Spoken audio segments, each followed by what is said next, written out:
자, 우리 이제 6페이지부터 한번 보겠습니다. 6페이지. 그래서 6페이지는 뭐냐면 이제 여러분들이 요거를 이제 분류를 쭉 해보는 거예요. 다시 연습장에서 한번 그려보고 이게 재무상태표 어떻게 되어 있죠? 여기 자산이 있고 여기 부채가 있고 여기 자본이 있더라. 다시 자산은 두 가지예요. 뭐예요? 당좌 자산. 이렇게 써보겠습니다. 유동 자산. 그리고 비유동 자산은 나눠준다. 다시 유동 자산은 뭐예요? 당좌 자산, 재고 자산. 여기 비유동 자산 있죠?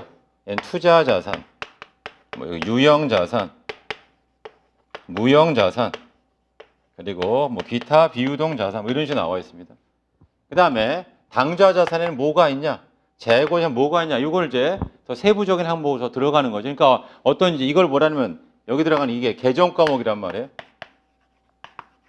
이름들, 이렇게 적힌 이름들, 이렇게 걔네들을 보고 얘가 어디에 속하는지를 파악하는 게 우리의 목표가 된다. 이렇게 보세요.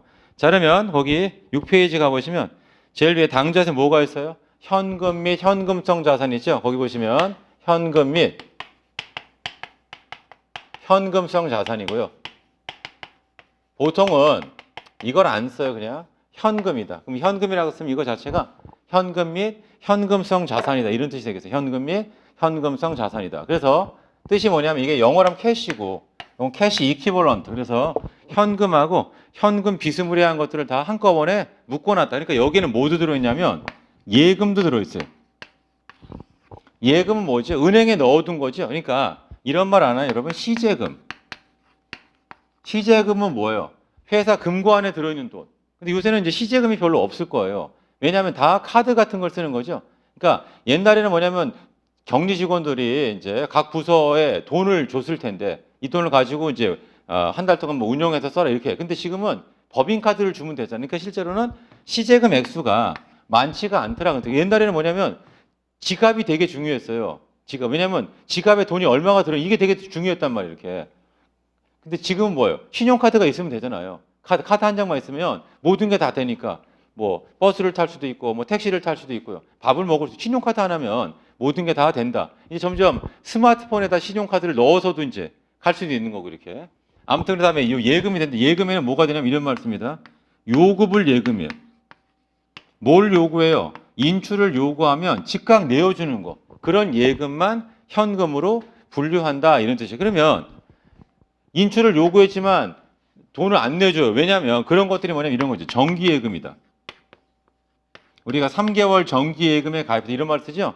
이렇게 돈을 넣어놓고 3개월 뒤 이자 얼마까지 해서 찾는 거예요. 3개월 뒤 이자 얼마까지 해서 돈을 찾는다. 이런 뜻입니다. 그러니까 얘는 인출할 수가 없어요. 인출하려면 반드시 뭐 해야 돼요? 해약의 과정을 거쳐야 되는 거죠. 이런 것들은 현금으로 분류한다, 분류하지 않는다, 분류하지 않는다. 이런 뜻입니다. 자, 그 다음에 또 뭐가 있냐면 여기를 좀 더 설명드리면 이런 게 나와요.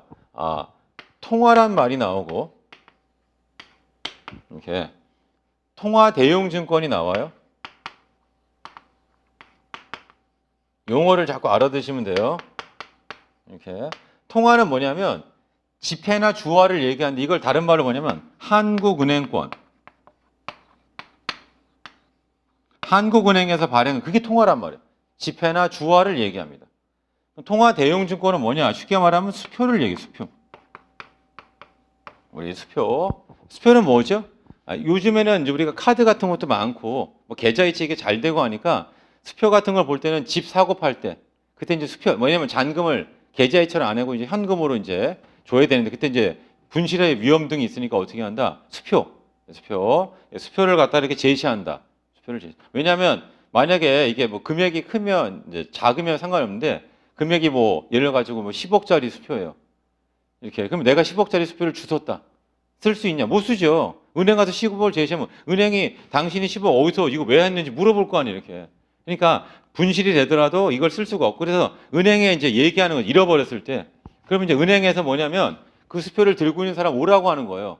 그러니까 그게 만약에 일정 기간이 지난 다음에는 어떻게 돼요? 그 수표를 행사할 수 없는 거지. 그러면 이제 그때 가서 다는 안 주겠지만 얼마를 줄 수도 있겠죠. 그러니까 분실 등을 예방하기 위해서 우리가 이제 수표 같은 걸 할 텐데 수표 이것도 뭘로 보자? 현금처럼 보자.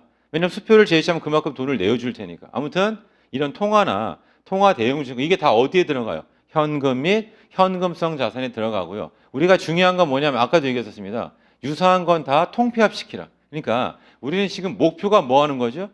주주총회를 열고 여러분들이 만약에 주주예요. 제가 경영자고 우리 회사 돈 비슷한 것들 이게 얼마 이렇게 얘기하면 되지. 뭐냐면 금고에 얼마 들어있고요. 뭐 은행도 되게 많을 거예요. 국민은행에 얼마, 하나은행에 얼마, 뭐 이렇게 뭐 이거 얘기하고 그 다음에 뭐냐면은 이제 또 수표로 다 몇 장을 가지고 이런 거 얘기해봐야 뭐라고 그래. 그냥 아무튼 걔 유사한 게 얼마 이것만 알고 싶단 말이에요. 이렇게. 그래서 현금 및 현금성 자산이라고 하는 그 개념을 알아두시고 그 다음에 이제 매출 채권이 나온다. 매출 채권 그리고 아예 이제 뒤에를 또 잠깐 보겠습니다. 어디냐면 9페이지 잠깐 가고 9페이지. 9페이지. 자, 9페이지도 뭐 완벽한 건 아닌데 그래도 9페이지서부터 나와 있는 걸 알고 있으면은 뭐 우리 시험 보는 데는 전혀 지장이 없다 해서 이제 쭉 써놨습니다. 개정권 보면 현금이 있죠. 정식 명칭은 뭐예요? 현금 및 현금성 자산이 되겠습니다. 그리고 통화가 있고 타인 발행 수표 등을 뭐라 불러요? 통화 대용 증권이라고 부른다 이런 뜻입니다. 그 다음에 우리 현금성 자산 있죠. 현금성 자산은 뭐냐면 여기 나와 있지 않지만 거기다 미리 적어보면 취득 당시부터 만기가 3개월 이내에 도래하는 3개월 이내에 도래하는 각종 금융상품이에요. 금융상품. 얘는 현금으로 분류한다. 그럼 이유가 뭐냐면 이런 거예요. 자, 우리 X1년도, X2년도인데 삼성전자 주주총회 언제 열렸어요? 3월 18일에 열렸잖아요. 그럼 내가 취득할 때부터 만기가 3개월밖에 안 되면 이 주주총회 열 때는 뭐예요? 현금으로 다 전환이 돼 있겠죠. 그러니까 얘는 처음서부터 뭘로 하자? 그냥 금융상품이라고 해서 단기 금융 이렇게 보고하지 말고 이걸 현금을 보고하자라고 뭘 정했어요? 규칙을 정한 거죠. 이렇게. 그래서 거기 나와 있는 게 그런 뜻이고 누가 더 물어봐. 왜 3개월입니까? 3개월이 이제 주주총회 같은 거 이런 것들을 이제 염두에 뒀다. 이렇게 보시면 되겠어요. 그 다음에 그 밑에 보겠습니다. 자, 외상 매출금이고 밑에 칸에 받으러이 있는데 그 두 개를 합쳐보세요. 그게 바로 뭐냐면 매출 채권. 우리가 당좌 자산 중에서 뭘 배울 거냐면 매출 채권을 배울 거예요. 그리고 여러분들한테 항상 강조하는 게 동시 상황이라는 거 아셔야 돼요. 동시 상황. 그러니까 매출 채권이면 내가 외상으로 샀어요. 그러면 외상으로 내가 팔았습니다. 그럼 외상으로 산 사람이 있죠. 그 사람 뭐라 쓴다? 매입 채무라 쓴다. 뜻이 뭐냐면 채권은 받을 돈이에요. 글씨도 알아볼 수 있죠. 받을 돈. 뭐를 통해서? 매출을 통해서 받을 돈이 생겼다 이런 뜻입니다. 이걸 우리가 뭐라 한다? 매출 채권 이렇게 됩니다. 그 다음에 매입 채무. 채무는 줄 돈이에요. 매입을 통해서 줘야 될 의무가 생긴 이걸 우리가 뭐라 부른다? 매입 채무라고 부른다 이런 뜻입니다. 그런데 여기 나와 있는 이 매출 채권은 얘는 둘로 구성되어 있다고요. 그게 뭐냐면 그게 외상 매출금하고 받으러움으로 구성되어 있다는 뜻이에요. 자, 먼저 외상 매출금은 뭐냐면 이런 겁니다. 내가 물건을 팔고 뭐라고 얘기해? 나중에 돈 주세요. 그러면 이게 외상 매출금으로 분계가 적힙니다. 근데 내가 상대방한테 당신을 못 믿겠으니까 뭐 약속금 하나 끊어주세요. 이렇게. 그래서 어음을 끊어서 받았습니다. 그러면 얘는 보다 더 확실한 채권이 얘보다. 이렇게. 그래서 얘를 구분한다. 이걸 구분해요. 누가 구분하냐면 격리 직원이. 자, 얘는 뭐냐면 외부 공시 목적이다. 그래서 제가 회계 공부하면서 제일 먼저 질문했던 게 이거였어요. 이렇게. 교수님, 매출 채권과 외상 매출금은 뭐가 다른 겁니까? 물어봤어요. 그랬더니 답이 같대요. 같다. 그래서 제가 다시 바로 물어봤죠. 뭐라고 여쭤봤냐? 그러면 같은데 왜 이름을 달리 씁니까? 이렇게. 그래서 그때 뭐라 설명해 주셨냐면 이거죠. 목적이 다르다. 목적은. 무슨 말이냐면 얘는 외부에 공시할 때요. 외부에 공시할 때는 아무튼 이것도 다 받을 돈이죠. 받을 돈. 받을 돈. 근데 내부적으로 봤을 때는 얘를 구분해야 되고 더 나아가서는 더 세밀하게 하면 외상 매출금 A, 외상 매출금 B, 외상 매출금 C. 이게 뭐예요? 거래처별로 외상 매출금을 관리해야 된다. 이런 거래처별로 관리해야 된다. 아무튼 이거고. 자, 매입 채무도 똑같이 외우셔야 돼요. 매입 채무는 두 가지 작게 쓰겠습니다. 얘는 외상 매입금하고 얘는 지급어음이에요. 무슨 말이야? 물건을 외상으로 사왔죠? 나중에 돈 줄게. 외상 매입금. 지급어음은 뭡니까? 지급어음이라고 하는 것은 만약 상대방이 저한테 어음 하나 써달라고 해서 제가 어음까지 써준 거죠. 그러니까 어음법을 적용받으니까 보다 더 확실하다. 이렇게 보시면 돼요. 자, 그래서 거기 9페이지 가보시면 외상 매출금이죠. 뭐라 쓰는 거 봐보세요. 자, 정상적인 영업활동 과정에서 우리 상품 등을 팔고 대금을 못 받았을 때 이때 외상 매출금이고 거기 가로치고 매출채권 썼잖아요. 이렇게 외부에 공시할 때는 매출채권이 된다. 이런 뜻입니다. 그럼 거기 정상적인 영업활동 이렇게 나와 있죠. 그래서 우리가 뭐를 또 구분해야 되냐면 다음을 알아야겠습니다. 여기 보세요. 우리 매출채권 얘하고 미수금을 구분하자. 이렇게. 우리의 목표가 지금 이거 하는 거예요. 미수금은 뭐냐면 말 그대로 미수가 뭐 돈을 못 받았단 말이에요. 못 받은 돈. 그러니까 다른 말은 받을 돈이에요. 받은 돈이 아니고 이미 받은 게 아니고 앞으로 받을 돈이 된다. 이게 바로 미수금이 된다. 그러면 매출채권과 미수금의 차이는 뭐냐면 얘는 주된 영업에서 발생한다. 얘는 영업 외적인 거예요. 그래서 예를 들어서 제가 배추 장수다. 배추를 사다가 배추를 파는데 배추 팔 때 트럭에 실어서 배달까지 해준다. 이런 뜻입니다. 그럼 내가 배추를 팔고 음식점에다 배추를 납품하고 또는 김치 공장한테 배추를 납품하고 돈을 못 받았으면 뭐라고 공시해야 돼요? 매출채권이라고 공시하라. 근데 내가 배추 장수인데 트럭을 팔고 아직 돈을 안 받았어요. 그럼 걔는 뭐라고 공시한다? 미수금이라고 공시한다. 그러니까 이게 주된 영업이냐 아니냐에 따라서 이게 미수금이냐 매출채권 이걸 구분하는 게 중요해요. 주된 영업이면 매출채권 그렇지 않으면 미수금이란다. 그래서 사실은 우리가 이런 표현이 잘못됐어요. 자, 우리 거래처 미수금이 얼마였다. 거래처라면 미수금이란 말 쓰면 안 돼. 뭐라 써야 돼요? 거래처 매출채권이 얼마다. 근데 실제로는 우리 미수금이란 말을 엄청나게 많이 사용하고 있는데 사실은 올바른 표현은 아니다. 이런 뜻입니다. 다음에 이게 미수금이 돼요. 그럼 미수금의 상대 개념은 뭐가 있겠어요? 트럭 사고 돈 안 준 놈. 뭐예요? 미지급금이죠. 근데 여러분들은 미수금, 미지급금. 그러니까 얘는 자산이고 얘는 부채가 돼요. 미수금과 매출채권을 구분해야 되고 미지급금하고 뭐 매입채무를 구분하라. 주된 영업이다. 주된 영업에서 발생했다. 그러니까 김치 공장이에요. 김치 공장에서 김치 사고 돈 안 주면 매입채무. 김치 공장입니다. 김치를 이제 나중에 배달해야지 해서 트럭 사고 돈을 안 줬습니다. 그럼 뭐라고 써야 돼요? 미지급금. 이렇게. 자, 그 다음에 또 용어가 또 나와요. 그러니까 거기 우리가 지금 한 게 9페이지 가보세요. 9페이지 보시면 칸에 현금 배웠고요. 외상 매출금하고 바드럼이죠? 외상 매출 바드럼. 그거 지우세요. 이제 지금 배웠으니까. 자, 그 다음에 밑에 칸 가보시면 뭐가 있냐면 미수금이 있어요. 미수금 이렇게 써놨죠. 재고자산 이외의 자산을 판매한 데 있어서 회수되지 않은 금액. 그러니까 내가 재고자산을 팔고 돈을 못 받으면 매출채권. 재고자산 이외의 자산이죠? 하고 돈을 못 받으면 뭐라 쓴다? 미수금이라고 적는다. 이런 뜻이고. 그 다음에 이제 부채에 가서는 뭐가 되냐면 여기 저 주된 영업에서 발생한 매입채무. 이렇게. 그 다음에 이제 매입채무. 걔는 외상 매입금과 지급 업무로 구성되어 있고 또 뭐가 되냐면 매입채무 말고 뭐가 있다? 여기는 미지급금이 있죠? 주된 영업이 아닐 때 미지급금. 주된 영업일 때 뭐라고 쓴다? 매입 채무라고 써야 된다. 이걸 다 보셔야 됩니다. 그 다음에 좀 더 있어요. 자, 뭐가 있냐면 이런 겁니다. 미수금 말고 여기 대여금이라는 게 있어요. 대여금은 뭐냐면 빌려준 돈이에요. 빌려줘서 못 받은 돈. 얘는 물건을 팔아서 못 받은 돈. 서로 조금씩 차이가 있습니다. 그 다음에 대여금의 반대말은 뭐냐면 차입금이죠. 차입금은 빌린 돈. 얘는 빌려준 돈. 빌려준 돈은 자산. 빌린 돈은 뭐가 된다? 부채가 된다. 빌린 돈은 부채가 돼야 된다. 이런 뜻입니다. 이렇게 그래서 만약에 이제 다음을 한번 이제 기록해 보겠습니다. 내가 은행에서 100원을 차입했어요. 그러면 현금 100원이라고 적고요. 이 100원은 나중에 갚아야 돼요. 그러니까 자본이 아니에요. 그럼 뭐라 쓰나 차입금. 차입금 100원. 이렇게 이제 생각나면 돼요. 생각이 안 나면 저를 보고 따라하면 되고 이렇게. 그래서 회계의 첫 출발은 뭐다? 모방하는 모방. 제가 하는 것들을 따라하라. 그래서 대여금하고 차입금을 여러분들이 구분할 수 있어요. 대여금, 차입금을 구분. 그럼 그것도 나와 있죠. 우리 9페이지 가보세요. 자, 9페이지 보시면 둘, 넷, 다섯 번째 칸에 단기 대여금, 뭐 장기 대여금 있죠? 빌려주고 못 받은 돈. 그 밑에 칸에 보시면 뭐가 있냐면 미수금 있죠? 미수금. 주된 영업 이해고. 자, 그 위에 바로 뭐가 있냐면 미수 수익이 있어요. 미수 수익. 자, 미수익 보겠습니다. 이미 영물을 제공해 주니까 수익을 인식해야 돼요. 이게 이제 다른 말로 가등 요건을 충족했다 이런 말인데 대가를 받지 못했죠? 그런 때 뭐라 쓴다? 미수 수익이라고 쓴다. 미수 수익. 그래서 가장 대표적인 게 미수 임대료가 거기 써놓으세요. 임대료는 수익이에요. 미수는 못 받았다 이런 뜻이에요. 미수는 못 받았다. 그러면 이런 거 한번 해보겠습니다.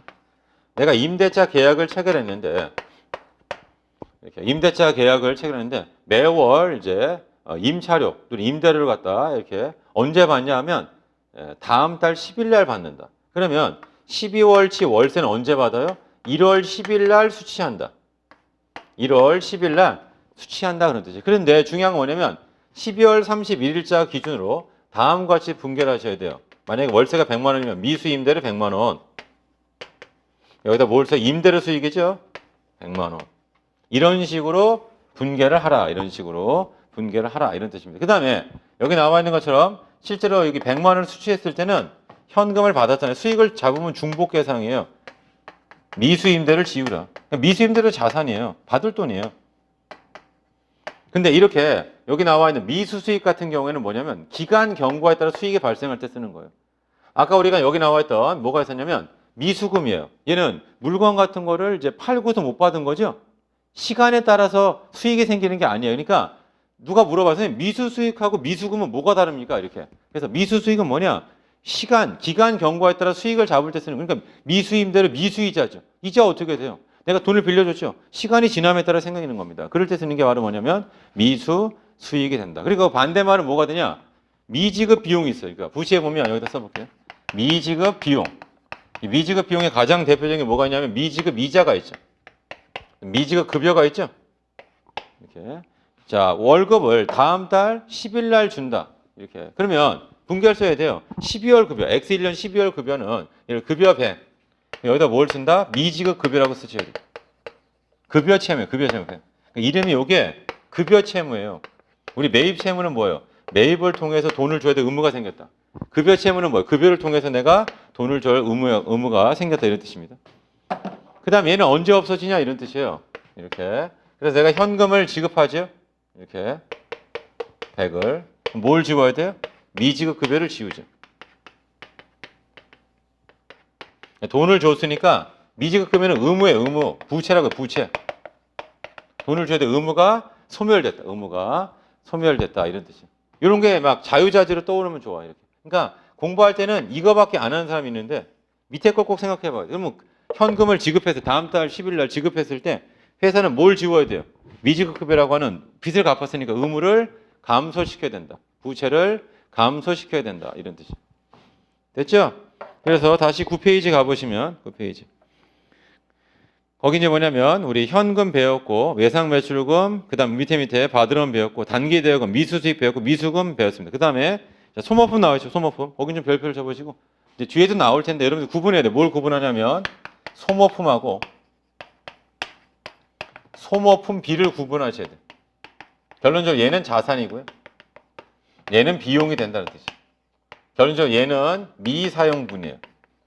아직 사용 안 된 거. 얘는 뭐가 된다? 사용분이 된다. 사용된 거는 다 비용 처리되고 아직 안 쓴 거는 뭐가 된다? 얘는 경제적 효익이겠죠. 얘는 자산 처리가 돼야 된다. 얘는 자산 처리가 돼야 된다. 그래서 다시 9페이지 가보세요. 자, 소모품은 뭐냐? 종이 연필이죠. 뭐 복사용지, A4 용지라든가 토너라든가 이런 것들이 다 소모품이 된다. 1년 내에 소멸될 걸, 소모될 걸 예상되는 것들이죠. 소모품이고 중요한 건 소모품 B하고 구분하라. 소모품은 일단 뭐 얘는 자산 처리한 다음에 사용된 것만큼을 비용 처리한다 이런 뜻이고 얘는 그냥 비용 처리했죠. 미사용된 걸 뭘로 한다? 자산 처리한다. 그러니까 분개가 최초 분개가 무엇인지를 찾는 게 여기 핵심이 되겠어요. 그래서 다시 이제 9페이지 가보세요. 9페이지 가보시면 그래서 거기 단기 대여금, 미수수익, 미수금 그 다음에 소모품이고 소모품비까지 했죠. 그리고 선급금 나와요. 선급금. 선급금이 뭐냐면 여기 보세요. 선급금의 반대말은 뭐냐면 선수금이에요. 선수금은 부채. 이렇게 선급금은 자산이 된다는 뜻이고 이 선급금은 뭐냐면 내년도 거죠. 내년도 뭐 보험료를 미리 지급한 거예요. 그게 바로 뭐다? 선급금이 된다. 이런 뜻입니다. 예를 들어 보겠습니다. 내가 10월 1일 날 1년치 뭐 화재 보험료 뭐 예를 들어서 120만 원을 냈다. 이렇게. 그러면 분개가 이거예요. 현금이 120만 원이 나갔다. 만약에. 그리고 여기다가 만약에 이렇게 보험료 120만 원이다. 이렇게 썼어요. 다 비용 처리했어요. 그러면 안 되죠. 왜냐하면 얘는 1년에 120만 원이니까 한 달에 10만 원 정도씩 될 거다. 이런 뜻이. 이렇게. 그러면 내가 선급 보험료로다가 전부 만약에 여기 보험료로다가 이렇게 다 전부 다 비용 처리했다. 그러면 내가 언제 했냐면은 이게 10월 1일 날이죠. 그럼 올해 비용은 10, 11, 12, 3개월치예요. 그럼 수정문가를 넣어야 돼. 선급 보험료 90만 원. 그리고 보험료를 30만 원 없애야 돼. 이런 식으로. 그러니까 얘는 기간이 미경과된 거예요. 90만 원. 죄송해요. 이렇게. 언제냐면은 이게 10월 1일이에요. 10월 1일. 이렇게 해가지고. 그래서 10월 1일이다. 이게 그림을 그려보면 쉽습니다. 10월 1일서부터 내년도 9월 30일까지. 회계가 뭐 별게 아니고, 이게 보험료라고 하면 한 달에 10만 원씩. 올해 비용은 30만 원이 돼야 되고, 내년도는 90만 원 돼야 돼요. 9개월치니까. 이렇게. 그래서 이걸 뭐라 시키냐면, 비용을 이연시킨다. 2년이란 말은 뒤로 미루는 거예요. 그러니까 내가 돈이 120만 원 나갔지만 120만 원을 다 비용 처리하지 말고요. 이 분계를 넣는다는 건 비용을 취소하고 자산 잡으라고요. 9개월치만 여기 있죠. 9개월치는 내년도까지 해야 돼. 내년. 그래서 선급 보험료 90만 원 그리고 보험료 90만 원을 분계를 해줘야 되고 그럼 내년도가 되면 어떻게 돼요? 내년도가 되면 선급 보험료 90만 원이 없어지면서 이게 뭘로 바뀌어야 된다? 보험료로 바뀐다는 뜻이. 이런 식으로. 그죠? 그러니까 회계가 처음에 어려운 게 지금 하는 이 로직이 어려워. 그래서 항상 손익을 먼저 생각해야 돼. 이 그림, 이게 그림이죠, 그림. 이 그림이 먼저 떠오르면 돼요, 그림이. 그럼 회계가 좀 쉬워집니다. 이 그림이 떠오르면. 자, 그래서 다시 어디냐면 9페이지 가보시면 거기 뭐가 나왔냐면 선급금 있죠. 걔는 계약금토를 미리 준 돈, 선수금은 미리 받은 돈이 되겠습니다. 거기 선급 비용이죠. 가장 대표적인 선급 보험료입니다. 기간 경과에 따라서 비용이 발생합니다. 근데 아직 기간이 경과되지 않은 게 선급 보험료고 내년도에 뭐를 처리된다? 보험료를 비용 처리된다. 자, 그다음에 가지급금 나와 있죠. 가수금, 가지급금. 미결산 계정이 된다. 그게 가지급금이 된다. 자, 현금 과부족이죠. 현금 계정이 뭔가 안 맞는다. 이걸 맞춰주는 게 뭐냐면 현금 과부족이 되고 그다음 상품에 대해서 묶어보세요. 매입 애누리, 매입 환출, 매입 할인 있죠. 순매입 구할 때 고려할 사항이 된다. 상품에서 매입 애누리, 매입 환출, 매입 할인을 빼자. 여기 매입 할인, 매입 환출은 뭐예요? 반품하는 거고. 매입 애누리는 뭐냐? 하자 등이 있어서 대금을 깎자. 그다음 매입 할인 나와 있죠. 이렇게 대금 결제를 갖다가 좀 지정된 기간 내에 한다. 그래서 할인 받는 거. 이게 바로 매입 할인이 된다. 매입 할인. 그러니까 기간에 따라 하는 게 매입 할인이고요. 매입 애누리는 뭐냐? 물건의 하자 등으로 값을 깎아주는 걸 얘기한다. 그다음에 거기 장기 대여금 나와 있죠. 단기 대여금, 장기 대여금. 그렇게 중요하진 않습니다. 그다음에 이제 10페이지 가보시면 제일 위에 자, 임차 보증금 있죠. 그리고 임대 보증금이 써보 임대 보증금. 자, 결론은 뭐냐면 여기다 한번 적어보겠습니다. 자, 우리 임대 보증금은 얘는 부채예요. 뭐냐면 내가 건물주인데 세입자한테서 보증금 2억을 받았습니다. 그 나중에 갚아야 될 거 아니에요. 되돌려줘야죠. 이건 부채가 된다. 그 다음에 자산에는 뭘로 하냐면 여기가 임차 보증금이 있어요. 이렇게 임차 보증 걔는 뭐가 된다? 자산이 된다. 는 자산이 된다. 우리가 보증금 걸고 한다고 그랬죠? 임차 보증금은 자산, 임대 보증금은 부채가 된다. 옆에 보면 토지가 토지. 회사 영업용 부지, 땅을 얘기해. 사용 목적으로 한다는 뜻이. 이 유형 자산이니까. 그 다음 봐보세요. 회사가 지가 상승을 목적으로 하고 있는 토지는 투자 부동산이죠. 임대 수익은 시세 차익을 얻기 위한 거고. 그 다음 미쳐보세요. 건설회사가 분양을 목적으로 보유하고 있는 토지는 재고 자산으로 계상하라 이런 뜻이죠. 그래서 거기 나와 있는 토지가 있는데 옆에다 한번 써보겠습니다. 이제 뭐가 있냐면 우리가 여기 유형 자산에 토지가 있어요. 재고 자산에 뭐가 있다? 용지가 있다. 또는 택지가 있다. 용지나 또는 택지. 그러니까 똑같은 자산인데 이게 내가 처분 목적이다. 그럼 재고자산 분류해야 된다. 사용 목적이 된다. 그러면 걔는 뭐가 된다? 유형 자산이 돼야 된다. 그게 토지가 되고 그 밑에 건물 나오죠. 건물. 토지에 정착하는 이제 공작물이 되는데 거기 준공된 거. 준공이란 말은 완공을 얘기하죠. 준공되기 전에는 뭘로 해야 된다? 건설 중인 자산. 건설 중인 자산. 그 전에는 건설 중인 자산으로 해야 된다. 이런 뜻이에요. 그게 바로 건물이에요. 건물.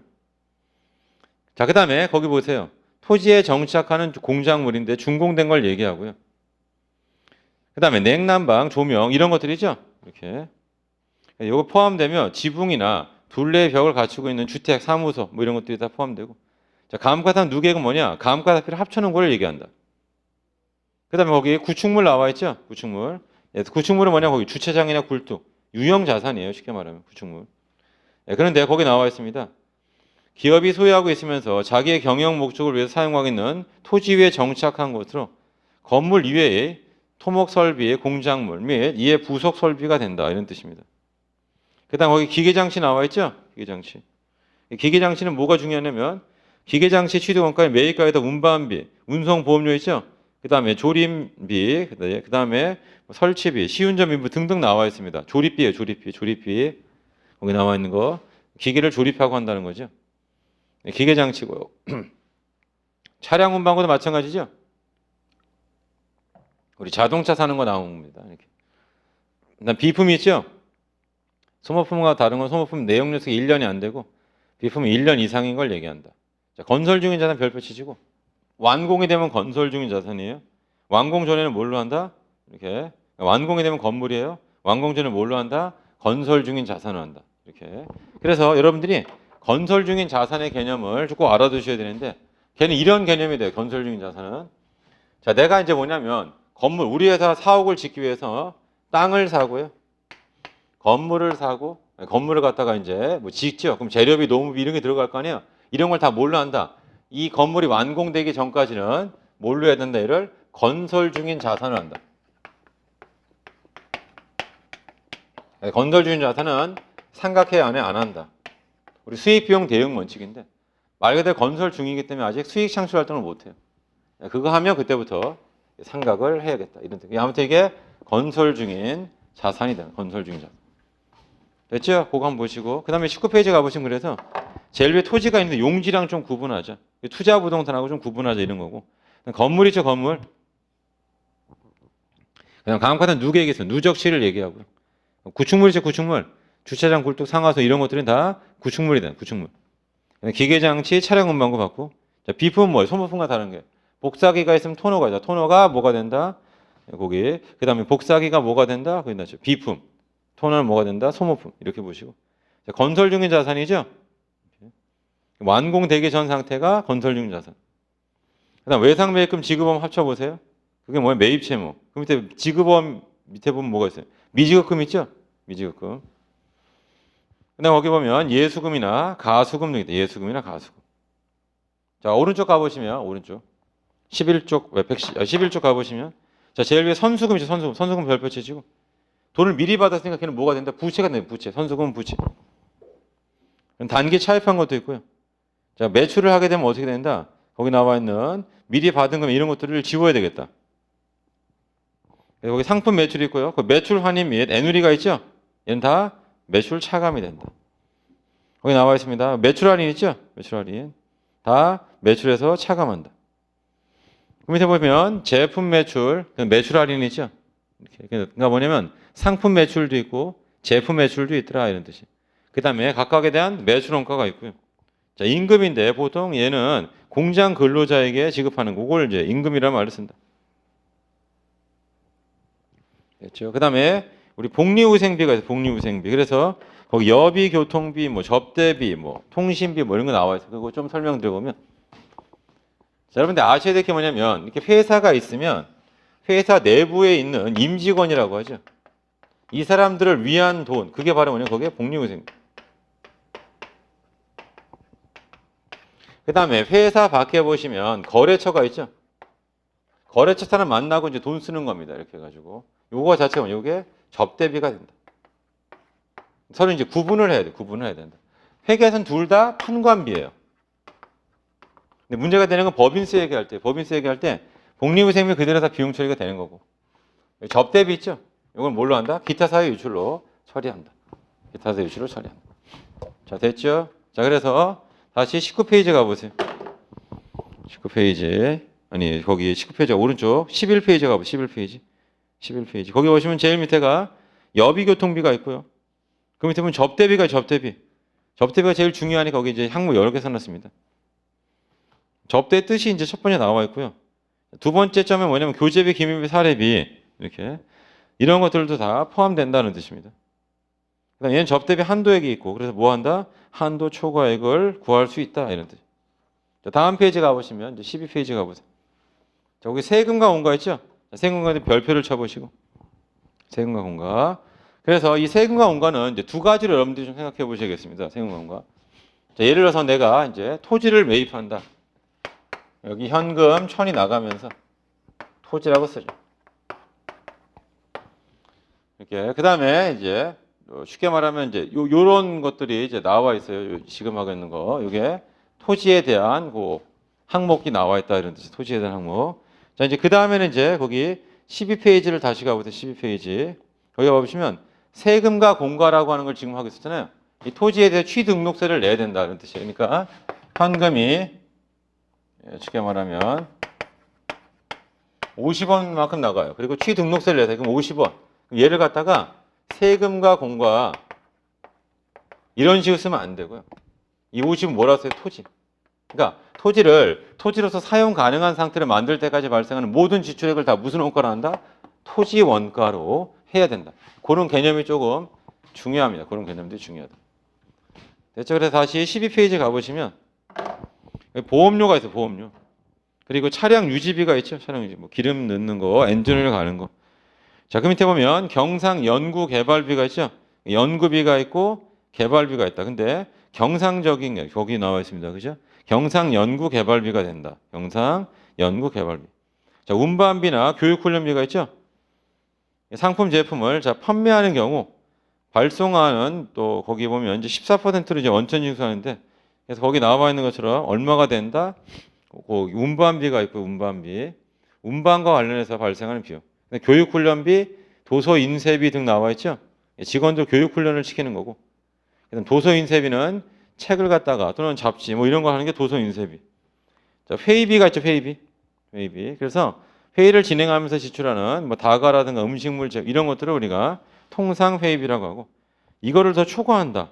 이렇게. 그럼 걔는 회의비를 보지 않고 접대비를 본다. 그러니까 회의할 때 뭐 좀 먹으면서 할 거 아니에요. 회의할 때. 그 얘기고요. 그다음에 이제 포장비가 있어요. 포장하는 거. 그다음에 이제 소모품 비가 있어요. 소모품 비. 자, 오른쪽 보시면 이제 수수료 비용이 있고 외환 차익, 외환산 이익이죠. 근데 거기다 써봤냐? 외환 이익이 된다. 외환 이익. 그래서 이제 공식 용어는 이제 외환 이익이다 또는 외환 손실이다. 뭐 이런 식으로 써요. 그럼 그게 외환 차익과 외환 환산 이익을 합친 걸 얘기하고. 그다음에 거기 보시면 그 외환 차익이 있고 외환 차손, 외환 환산 이익이 있고 외환 환산 손실. 거기 자산 수중에 채무 면제이익이죠. 그리고 재해 손실이 있습니다. 자산 수중이 채무 면제이익 그리고 재해 손실이 된다.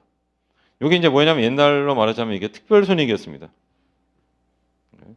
근데 이제 지금은 이제 거기 나오는 것처럼 다 영업의 수익 또 영업의 비용 등으로 다 기록될 거다 이런 뜻이고.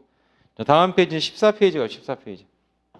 14페이지 제일 위에 보면 회계의 순환 과정 이렇게 나와 있죠. 여기서부터가 이제 본론인데 여기서는 잠깐 쉬었다 하겠습니다. 근데 쉬는 시간에 살짝 읽어보세요. 거기 회계의 순환 과정 제일 위에 있죠. 제일 먼저 뭐 해야 되냐면 거래를 식별하고요. 분개하고 전개한 다음에 결산 예비 절차가 뭐냐면 수정전 시산표 만들고 본 절차가 뭐냐면 결산 수정 분개를 한 다음에 이렇게 그 다음에 전기까지 하고요. 그 다음에 IS를 그 시산표를 그린 다음에 IS죠 수익 비용 계정을 마감한 다음에 얘를 지파손익으로 보내자. 그럼 뭐가 만들어진다? 재무상태표가 만들어질 거다 이런 뜻이고 가로 1번서부터는 뭐냐면 거래의 식별이죠. 거래의 식별. 회계상 거래인지 아닌지 거기서부터는 잠깐 우리 쉬었다가 하도록 하겠습니다. 잠깐 쉬겠습니다.